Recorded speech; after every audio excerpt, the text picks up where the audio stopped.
नमस्कार, स्वागत है आपका इंडिया न्यूज के डिजिटल प्लेटफॉर्म पर। मैं हूं आपके साथ अतुल प्रताप सिंह। भाई, भतीजे की पार्टी चाचा की पार्टी पर और चाचा पर मानहानि का दावा करने वाली। अब आप सोच रहे होंगे कि कौन से चाचा, कौन से भतीजे। दरअसल कुछ दिनों पहले, कुछ सालों पहले उत्तर प्रदेश में चाचा भतीजे की लड़ाई पूरे देश में सुर्खियों की वजह बनी थी। लेकिन वहां पर भतीजे को कुछ खास मिल नहीं पाया और चाचा भी घूम फिर कर वापस भतीजे के साथ ही आ गए।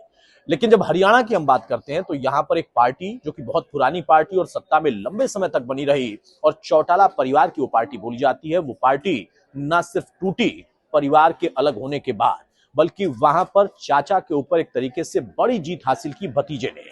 और वो अब सत्ता का सुख भोग रहे, सत्ता गठबंधन के साथ वो चला भी रहे हैं और 5 साल तक सत्ता चलाने के बाद अब हरियाणा के अंदर और हरियाणा के बाहर भी वो अपनी पार्टी का दायरा बढ़ाने की कवायद में है। और इसीलिए जहां इनेलो ने ताऊ देवीलाल की 110वीं जयंती पर कैथल में रैली की, तो वहीं राजस्थान में रैली की जेजेपी पार्टी ने।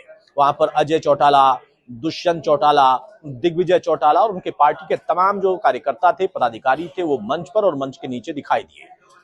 अब तुलना शुरू हुई कि भीड़ किसकी पार्टी की रैली में ज्यादा थी।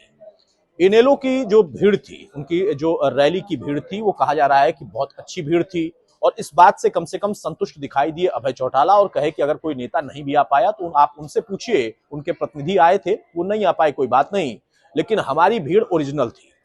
जो उनकी भीड़ थी, यानी जेजेपी की जो रैली की भीड़ थी, वो ओरिजिनल भीड़ नहीं थी। और ये कहते कहते एक बड़ा दावा भी कर दिया गया कि असल में गुमराह करके, झूठ बोलकर लोगों को श्रद्धालु बनाकर वहां पर मंदिर में दर्शन कराने के लिए ले जाया गया था, लेकिन वहां पर उनके साथ धोखा किया गया, उनको रैली में पहुंचा दिया गया और इसकी शिकायत कई महिलाओं ने, कई लोगों ने की। जब प्रेस कॉन्फ्रेंस में अभय चौटाला ने इस बात का दावा किया तो फिर दूसरे ही दिन जेजेपी की तरफ से एक प्रेस कॉन्फ्रेंस होती है और उस प्रेस कॉन्फ्रेंस में बकायदा ये कहा जाता है कि जो दावा किया गया है, अगर उसको सही साबित नहीं किया गया तो हम अब मानहानि का दावा ठोकेंगे। इसके लिए इनेलो, उनके नेता तैयार रहे, क्योंकि जिस महिला के वीडियो का, उनकी कही हुई बातों का हवाला दिया गया, उस महिला का इस पार्टी से कोई लेना देना नहीं है, वो पार्टी की कार्यकर्ता नहीं है।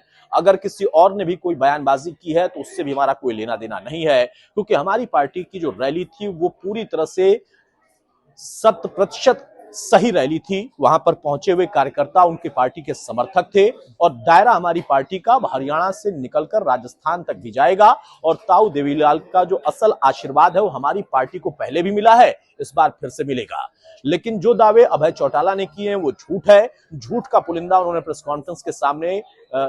कॉन्फ्रेंस के अंदर रखा, मीडिया के सामने रखा। और अब अगर उस बात को अगर सच साबित नहीं कर पाते हैं, इसके तथ्य, इसके प्रमाण सबूत नहीं दे पाते हैं, तो फिर मानहानि का मुकदमा झेलने के लिए तैयार रहे। अब चाचा भतीजे की लड़ाई आगे क्या रंग लाएगी, देखना बड़ा दिलचस्प।